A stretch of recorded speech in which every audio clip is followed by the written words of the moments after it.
Yours maths master Srinivasachari. మనకు class room తీసుకుంటే class room లో సాధారణంగా మనకి 3 టైప్స్ ఆఫ్ స్టూడెంట్స్ మనకు కనిపిస్తూ ఉంటారు. అది average, below average and above average. మరి 10th క్లాస్కి వచ్చేసరికి జనరల్ గా ఈ బిలో యావరేజ్ స్టూడెంట్స్ ఎవరైతే ఉన్నారో వాళ్ళు కొంచెం క్యాలిక్యులేషన్స్ లో వీక్ గా ఉంటారు. వాళ్ళు పాస్ కావాలంటే కొన్ని ట్రిక్స్ ఉన్నాయి. అంటే యాక్చువల్ గా 10th క్లాస్ మ్యాథమెటిక్స్ పాస్ కావడం అనేది చాలా ఈజీ, అలాగే ఫుల్ స్కోర్ చేయడం కూడా చాలా ఈజీ అని చెప్పవచ్చు. అలా వాళ్ళు పాస్ కావాలంటే మనం ఎలాంటి ట్రిక్స్ అవలంబించాలి అంటే చిన్న చిన్న క్యాలిక్యులేషన్స్ తో వాళ్ళు నేర్చుకోగల క్వశ్చన్స్ ఏమున్నాయి, వాళ్ళు మనం ఏ విధంగా నేర్పితే ఈజీగా పాస్ అవుతారు, ఎలాంటి టాపిక్స్ మనం వాళ్ళకి ఎక్స్ప్లెయిన్ చేయొచ్చు, ఎలాంటి నేర్పించవచ్చు అనే అంశం గురించి మనం రాబో వీడియోలో డిస్కస్ చేస్తూ ఉన్నాం. డైలీ ఒక మోడల్ వైజ్ గా డిస్కస్ చేసుకుంటూ వెళ్దాం. సో ఇప్పటి వరకు మనకి ఎవరైతే ప్రిపేర్ కాదంటే పర్ఫెక్ట్ గా ఎవరు ప్రిపేర్ కాలేదు వాళ్ళు కూడా ప్రతిరోజు ఈ వీడియో చూడటం వల్ల, రోజు ఒక లెక్క నేర్చుకోవడం వల్ల వాళ్ళు మన 10th క్లాస్ యాన్యువల్ ఎగ్జామినేషన్ లో ఈజీగా పాస్ అయ్యే అవకాశం అనేది ఉంటుంది. సో మనం జనరల్ గా ఏదైనా ఎగ్జామ్ మనం ప్రిపేర్ అవుతున్నామంటే దాని యొక్క ప్యాటర్న్ గురించి మనకు తెలుసుండాలి. నేను ఈ వీడియోలో ఎగ్జామ్ ప్యాటర్న్ ఎలా ఉంటుంది, ఎగ్జామ్ పేపర్ ప్రిపరేషన్ లో వాటి ఎకనామిక్ స్టాండర్డ్స్, ఎందుకంటే ఎకనామిక్ స్టాండర్డ్స్ కానీ మనకు తెలుసుంటే ఏ ఎకనామిక్ స్టాండర్డ్స్ మనం బిలో యావరేజ్ స్టూడెంట్స్ ఈజీగా సాల్వ్ చేస్తాడో మనం ఈజీగా చెప్పొచ్చు. దాని ద్వారా మనకి కొన్ని క్వశ్చన్స్ అనేవి ఈజీగా వాళ్ళకి నేర్పించచ్చు.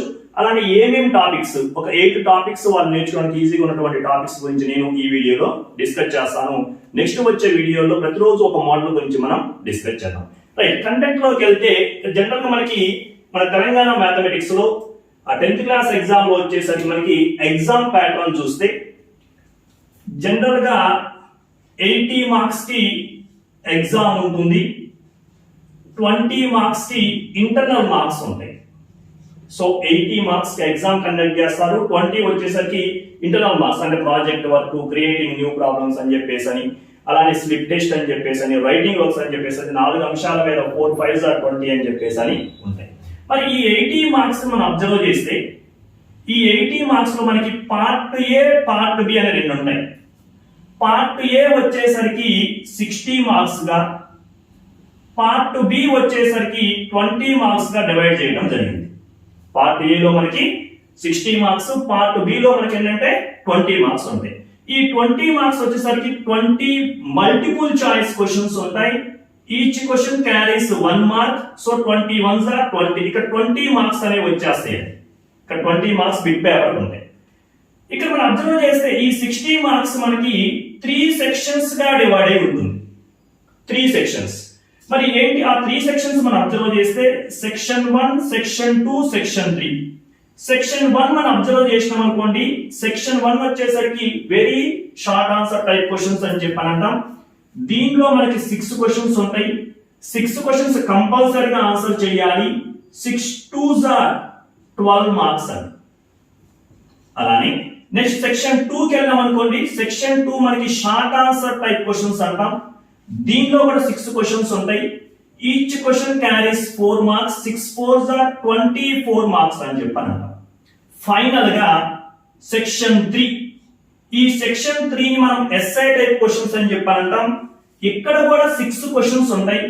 బట్ 2 క్వశ్చన్స్ చాయిస్ తీసేసుకొని మనం 4 క్వశ్చన్స్ ఆన్సర్ చేయాల్సి ఉంటుంది. So each question carries 6 marks. 4 6s are 24 marks ఉంటాయండి. సో టోటల్ ఇక్కడ ఎన్ని మార్క్స్ వస్తున్నాయి మనకి? 4 + 4 8 + 2 10, 2 + 2 4, ఇక్కడ ఒక 1 5 6 అని 60 మార్క్స్ మనకి పార్ట్ ఏ అనేది ఉంటుంది.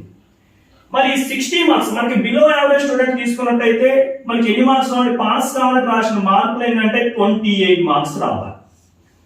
ఈ 28 మార్క్స్ మనం స్కోర్ చేయడం కష్టమా అంటే లేదండి, ఈజీగా. మనకి అకాడమిక్ స్టాండర్డ్స్ ఒకసారి మనం అర్థం చేసుకుంటే అకాడమిక్ స్టాండర్డ్స్ లో చిన్న చిన్న క్యాలిక్యులేషన్స్ యూజ్ చేసుకొని చేసే ప్రాబ్లమ్స్ కొన్ని ఉంటాయి. ఆ అకాడమిక్ స్టాండర్డ్స్ బేస్ చేసుకుని ఆ క్వశ్చన్స్ కానీ మనం వాళ్ళకి ఎక్స్ప్లెయిన్ చేస్తే ఆటోమేటిక్ ఏం చేయొచ్చాయంటే వాళ్ళు పర్ఫెక్ట్ గా ఎగ్జామినేషన్ వాళ్ళకి కావాల్సిన పాస్ మార్క్స్ అనే వాళ్ళు స్కోర్ చేసే అవకాశం ఉంటుంది. మరి ఒక ఎగ్జామ్ సెట్టర్ అనే అతను ఈ ఏ అకాడమిక్ స్టాండర్డ్స్ మనకి మ్యాథమెటిక్స్ లో ఫాలో అవుతారంటే ఇక్కడ మనకి 5 అకాడమిక్ స్టాండర్డ్స్ అని మనకి ఫాలో అవుతూ క్వశ్చన్ పేపర్ ప్రిపేర్ చేయడం జరుగుతుంది. ఫస్ట్ వన్ ప్రాబ్లమ్ సాల్వింగ్, సమస్య సాధన అని చెప్పేసి అని చెప్తూ ఉంటాం. Second one reasoning and proof, ఓకేనండి. సెకండ్ వన్ ఏం చెప్తున్నాం మనం? రీజనింగ్ అండ్ ప్రూఫ్, కారణాలు చెప్పడం, నిరూపణ చేయడం అంటాం. థర్డ్ వన్ కమ్యూనికేషన్, వ్యక్తపరచడం. ఫోర్త్ వన్ కనెక్షన్, అనుసంధానం. Fifth one visualisation and representation, దృశ్యీకరణ మరియు ప్రతిస్పందన అని చెప్తాం. సో ఇక్కడ మనకి ఎగ్జామినేషన్ పాయింట్ ఆఫ్ వ్యూలో చాప్టర్ వైజ్ వెయిటేజ్ లేదు, కానీ అంటే చాప్టర్ వైజ్ వెయిటేజ్ మనకి ఆంధ్రాలో ఉంది, కానీ ఇక్కడ మనకి చాప్టర్ వైజ్ వెయిటేజ్ లేదు. కానీ జనరల్ గా ఈ అకాడమిక్ స్టాండర్డ్స్ వెయిట్ పర్టికులర్ ఉంది.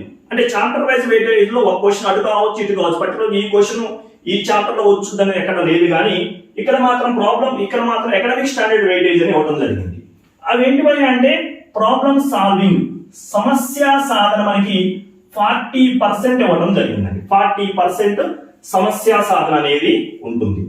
రీజనింగ్ అండ్ ప్రూఫ్ ఇది 20% ఇవ్వడం జరిగిందండి. 20% ఏమన్నా మనం కారణాలు చెప్పడం, నిరూపణ చేయడం.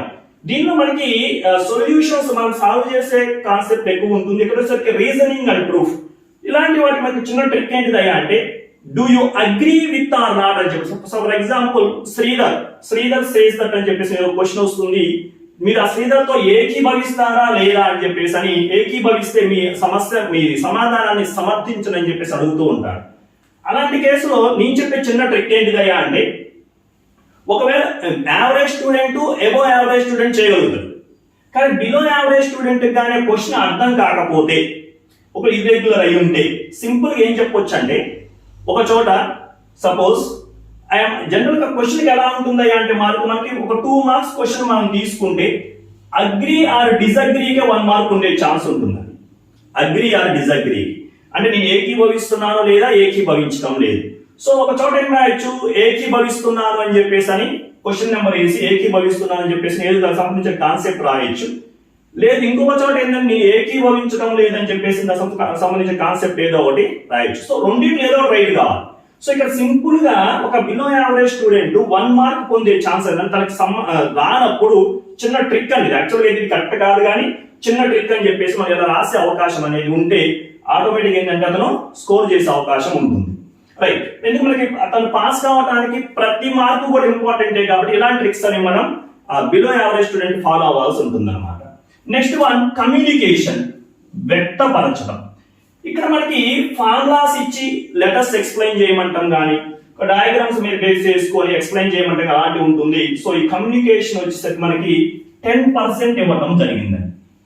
సో ఇక్కడ విద్యార్థి స్టూడెంట్ అనేవాడు ఎక్కువ ఫార్ములాస్ దాన్ని ప్రాక్టీస్ చేస్తే ఈజీగా ఇక్కడ స్కోర్ చేసే అవకాశం అనేది ఉంటుంది. కనెక్షన్, అనుసంధానం వచ్చేసరికి 15% ఇవ్వడం జరిగిందండి.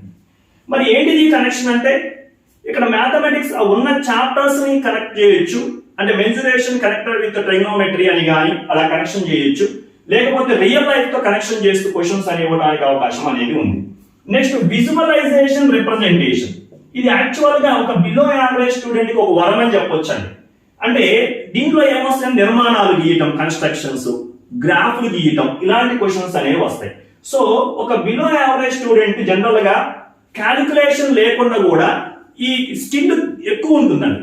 నేను చూసిన క్లాసుల్లో కూడా ఒక టాపర్ కంటే కూడా ఈ కన్స్ట్రక్షన్స్ ఎవరు బాగా గీస్తారు అంటే ఒక బిలో యావరేజ్ స్టూడెంట్ బాగా గీయవుతుంది. కాబట్టి వాళ్ళకి స్కోరింగ్, వాళ్ళు పాస్ కావాలంటే కంపల్సరీ ఇవి కానీ పర్ఫెక్ట్ గా నేర్పిస్తే ఆటోమేటిక్ తను సక్సెస్ అయ్యే అవకాశం అనేది ఉంటుంది. సో ఇది 15% ఉంటుందండి. సో మన మార్క్స్ పరంగా చూస్తే జనరల్ గా ఇక్కడ మనం ఇందాక ఏమన్నామండి 60 + 20 80 మార్క్స్ అన్నాం. ఇక్కడ మనకి చాయిస్ ఒక 2 క్వశ్చన్స్ పోతూ ఉన్నాయి. మరి ఆ 2 క్వశ్చన్స్ ఒక్కదానికి ఎంత అండి, 2 × 6 = 12 మార్క్స్. అంటే total question paper carries 92 marks అండి.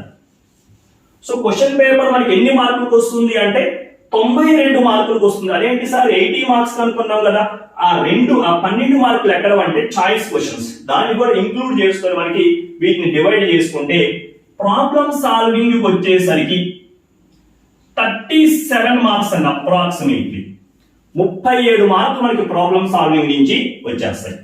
ఇక్కడ 20% అంటున్నాం, 18% ఇక్కడ మనకి డెసిమల్ పాయింట్స్ లో వస్తాయండి. మనం 92ని దాన్ని పర్సెంటేజ్ చేస్తే ఆ డెసిమల్ పాయింట్ సవరిస్తూ రాస్తున్నాను. 18 మార్క్స్ వచ్చే ఛాన్స్ అనేది రీజనింగ్ అండ్ ప్రూఫ్ ఉంటుంది. అలాగే కమ్యూనికేషన్, వ్యక్తపరచడం వచ్చేసరికి 9 మార్క్స్ అండి. 9 మార్కులు వ్యక్తపరచడానికి వస్తాయి. అలానే 15% వచ్చేసరికి ఎంత అవుతుంది? 14 మార్క్స్ అవుతాయండి. కనెక్షన్ అనుసంధానం 14 మార్కులకు వస్తుంది. విజువలైజేషన్ రిప్రజెంటేషన్ ఇంకొక 14, సేమ్ 15% 14 మార్కులకు వస్తుంది. ఇక్కడ మనం క్యాలిక్యులేట్ చూడండి ఎన్ని మార్కులు వస్తాయి టోటల్ మనకి 92 మార్క్స్ వచ్చేస్తాయండి. సో 16, 25, 32, 3, 4, 5, 6 ప్లస్ 3, 9, 92 మార్క్స్ కి క్వశ్చన్ పేపర్ అనేది ఉంటుంది. సో ఇది మనకి ఒక అవగాహన క్వశ్చన్ పేపర్ గురించి, ఒక ఎగ్జామ్ ప్యాటర్న్ ఎలా ఉంటుందో ఒక అవగాహన అండి. సో ఇది టోటల్ మనకి ఎగ్జామ్ ప్యాటర్న్ ఎలా ఉంటుంది, అకాడమిక్ స్టాండర్డ్స్ ఏమున్నాయి అనే అంశం గురించి మనం ఇప్పుడు డిస్కస్ చేసినాం. నెక్స్ట్ మనం ఇంకొక వీడియోలో ఏం చేద్దామంటే easy to pass, easy to score full marks.